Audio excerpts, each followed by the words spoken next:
everybody, Cynthia with Global Traveler Lifestyle. I'm coming to you today from Valencia, Spain, and today I'm going to introduce you to my sister Gina, who is a global traveler. She is still working, travels for work and travels for fun, and she's going to tell us a little bit about what her lifestyle looks like as she travels the globe. Hola, Cynthia. It's so nice to be in Spain with you. I know we've done many trips around the world, or I should say several, and our last trip prior to this was when we met up in Australia. It was so great having 3 nights with you in a different country. I really enjoyed it. We got to explore, got to see each other. I miss seeing you on a regular basis, so it's been great to catch up with you in different countries. So far this year I've traveled to Australia for work and to Greece for work, and both trips were great, somewhat exhausting. So what I try to do when I travel for work is do a workcation. I try to see something about each city for what it's known for. I've also traveled to Portland, Oregon, and that was for personal pleasure, to see family. And obviously we're in Spain together, and this is vacation for my husband Bill and I. And it's been a fabulous, probably one of the best trips I've been on, or vacations I should say, and outside of the United States.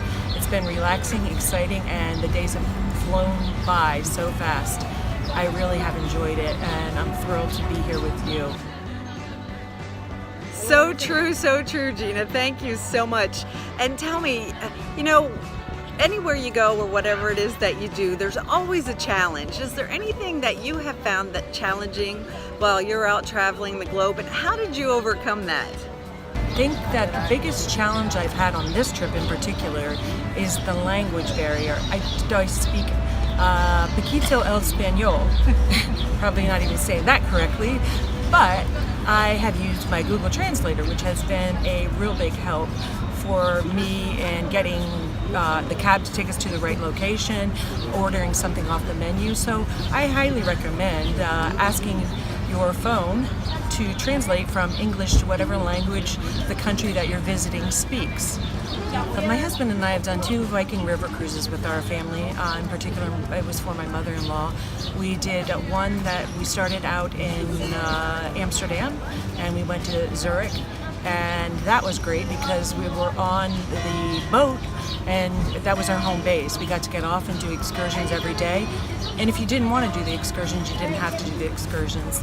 And that trip was a lot of fun. And ironically enough, a year later, one of your friends, General Corco, and his wife did the same exact cruise as we did with our bartender, and they posted it on Facebook. So it was a connection for us, which I thought was really cool. This past year we did a French Viking river cruise. We started in Lyon and went the same path as Van Gogh. My mother-in-law is big into art and Impressionism and does paint herself, so it was a great vacation for her.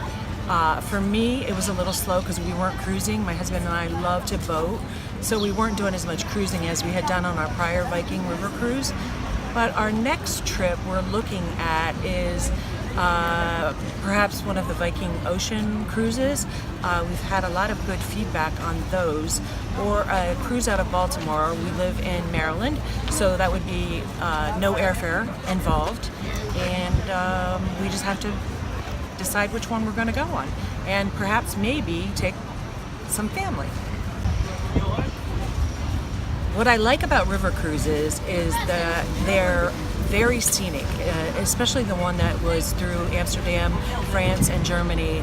It was on the Rhine River, and it was absolutely gorgeous. We got to see different regions and learn about that region from the cruise ship director. What I didn't like about river cruising is that it was very slow and could be very hot if you weren't moving, especially if you do it in August and late summer. It's very warm.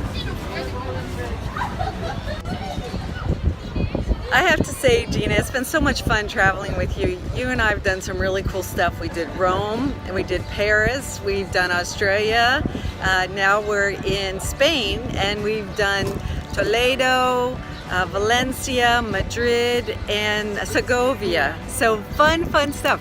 Tell me, what is a tip that you'd like to share with some of our viewers? A tip would be, don't worry about forgetting anything. Every country will have what you need. Sometimes flying by the seat of your pants is much more fun than having something planned. Gina, thank you so much. It's been so much fun traveling with you and hearing a little bit about where you've been, what your challenges and your tips are. But you know, we're still on this tour in Valencia. We got to go catch the blue bus, the hop on, hop off bus. So we're going to have to close out here and say goodbye to everybody. Bye everyone, till next time. I can't wait to see where I meet up with my sister next. Around the globe somewhere, and we will see you somewhere. Adios. Ciao.